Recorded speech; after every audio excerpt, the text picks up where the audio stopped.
Question mark slash question mark question mark question mark हे पत्ता दाखवला यांचा.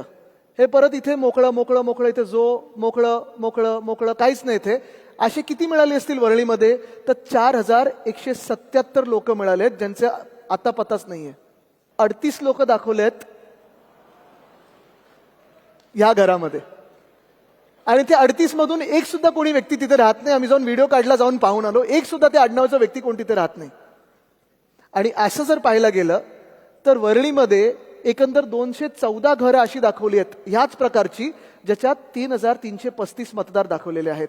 मी सध्या उभी आहे वरळी येथील बोरीचा मार्ग या परिसरामध्ये. खरं तर याच मार्गाचा उल्लेख आदित्य ठाकरे यांनी आपल्या प्रेझेंटेशनमध्ये घेतलेला होता.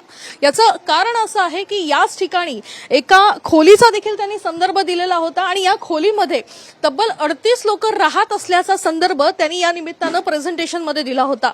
आता मी तुम्हाला ती खोली दाखवते, कारण साम टीव्ही आता त्या ठिकाणी पोहोचलेला आहे. आपण बघतोय की या ठिकाणी हीच ती खोली आहे ज्या ठिकाणी 38 लोक राहत असल्याचा पत्ता निवडणूक आयोगाच्या यादीमध्ये आहे. या एका खोलीमध्ये 38 लोक राहतात. आता जर आपण ही खोली बघितली तर अत्यंत लहान अशी ही खोली आहे, त्याच्यामुळे 38 लोक या खोलीमध्ये राहणार कशी हा सवाल आपण या निमित्तानं या ठिकाणी बघतोय की याच परिसरामध्ये 38 लोक राहत असल्याची यादी जी आहे ती आदित्य ठाकरे यांनी आपल्या प्रेझेंटेशनच्या माध्यमातून दाखवली होती आणि अर्थात प्रश्नही उपस्थित केला होता. आपल्यासोबत या ठिकाणचे रहिवासी आहेत, आपण त्यांच्याच कडून अधिक माहिती घेणार आहोत. ताई, तुमचं नाव? कृष्णाबाई पांडुरंग भोगटे. ताई, ही खोली नेमकी कोणाची आहे? ती खोली शांताबाई गोपीनाथ मिसाळ, म्हणजे तिच्या सासूच्या नावावर होती. आता प्रभा दीपक मिसाळ तिच्या नावावर आहे, सुनेच्या नावावर आहे. आणि मुलगा असा बेपत्ता झालेला आहे, म्हणजे हिचा नाही आहे. आणि ती सासू वारली, मग तिच्या नावावर ही खोली झाली.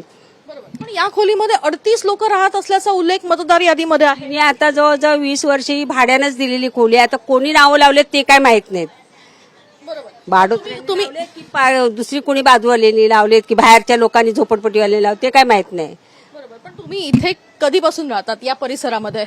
मी स्वतः 83 सालापासून राहतोय. त्याच्यानंतर 2-3 वर्षांनी ही आलीत राहायला. म्हणजे हे भाडेकरू आहेत? नाही, खोली मालक आहेत. म्हणजे आम्ही 83ला राहतो, त्याच्यानंतर ती 90च्या आसपास यांनी खोली घेतलेली आहे. 90च्या अगोदर 90च्या आसपास राहतात. पण आता या खोलीमध्ये नेमके किती राहतात? आता ही 4 माणसं राहतात. फक्त 4 माणसं. हो. आणि 4 माणसामध्ये मतदान करणारे म्हणजे मोठे किती आहेत? त्यांची मतदान करणारी 3च आहेत. जी मुख्य मालकीण आहे ना खोलीची, त्यांचे मतदान 3 आहेत. आणि बाकी लहान मुलं आहेत? लहान मुलगा आहे, नातू आहे लहान. हा, मुली काही लग्न झालेले आहेत, त्यांचा काही सवाल नाही. पण या खोलीमध्ये आपण बघतोय की GS 008 आणि खोली क्रमांक 1 असा हा उल्लेख या ठिकाणी करण्यात आलेला आहे. आणि या खोलीमध्ये 4 लोक राहतात. जे 4 लोकांपैकी 3 लोक खरं तर मतदान करतात आणि एक लहान बाळ जे आहे ते या ठिकाणी सध्या बघायला मिळतंय. हे लहान बाळ या ठिकाणी सध्या आहे. भाडोत्री खरं तर या ठिकाणी राहतात. पण या पत्त्यावर मतदान करणारे 3 लोक आहेत असा उल्लेख जो आहे तो या ठिकाणी करण्यात आलेला आहे. आणि अतिशय खरं तर जुने रहिवासी या ठिकाणी मोठ्या प्रमाणात आहेत. खूप वर्षांपासून या ठिकाणी अनेक रहिवासी राहताना बघायला मिळतात. आपण बघतोय की अखंड अशी ही चाळ आहे आणि या चाळीमध्ये अनेक रहिवासी अगदी जुने राहतात. तुम्ही खूप आधीपासून इथे राहता? आधीपासून इथं राहतात.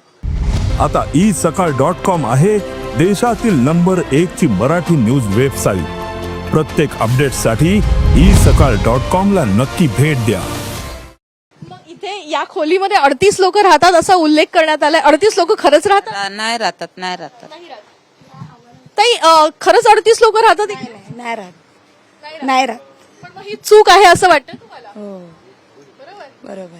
ते मतदार यादीमध्ये 38 लोक राहत असल्याचा जो उल्लेख केलेला आहे हा चुकीचा आहे. ओके, चुकीचं आहे.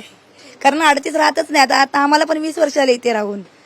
हा, आम्ही बघितलेच नाहीत कधी 38 लोक. आपण बघतोय की खरं तर हे रहिवासी इथे गेल्या अनेक वर्षांपासून राहतात आणि त्यांचा हा उल्लेख आहे की 10x10च्या खरं तर या खोलीमध्ये या ठिकाणी 38 लोक राहणं शक्यच नाही. कारण ही खोली अतिशय लहान आहे आणि अनेक वर्षांपासून राहणाऱ्यांचं देखील स्पष्टीकरण आहे की या ठिकाणी 38 लोक राहत नाही. जर रहिवाशांचं हे म्हणणं आहे की या ठिकाणी 38 लोक राहत नाही, जर या ठिकाणी व्हिज्युअलच्या माध्यमातून आपण बघतोय की अतिशय लहान अशी ही खोली आहे ज्या ठिकाणी 38 लोक राहणं शक्यच नाही, तर मग मतदार यादीमध्ये 38 लोकांचा उल्लेख आलाच कसा, हा प्रश्न या निमित्तानं उपस्थित राहतोय. ही 38 लोक या मतदार यादीमध्ये घातली कोणी आणि या 38 लोकांचा नेमका संदर्भ काय आहे, ते नेमके राहतात कुठे, या संदर्भात खरंच पडताळणी अपेक्षित आहे असं देखील म्हणणं इथल्या लोकांचं देखील आहे. कॅमेरापासून गणेश सवैद, ही काणेकर, साम टीव्ही न्यूज, मुंबई. देश विदेशातील प्रत्येक घडामोडींचे लाईव्ह अपडेट मिळवण्यासाठी आता साम टीव्हीच्या सर्व सोशल मीडिया प्लॅटफॉर्मला लाईक, फॉलो आणि सबस्क्राईब करा. तसंच सर्व नोटिफिकेशनसाठी बेल आयकॉन प्रेस करायला विसरू नका.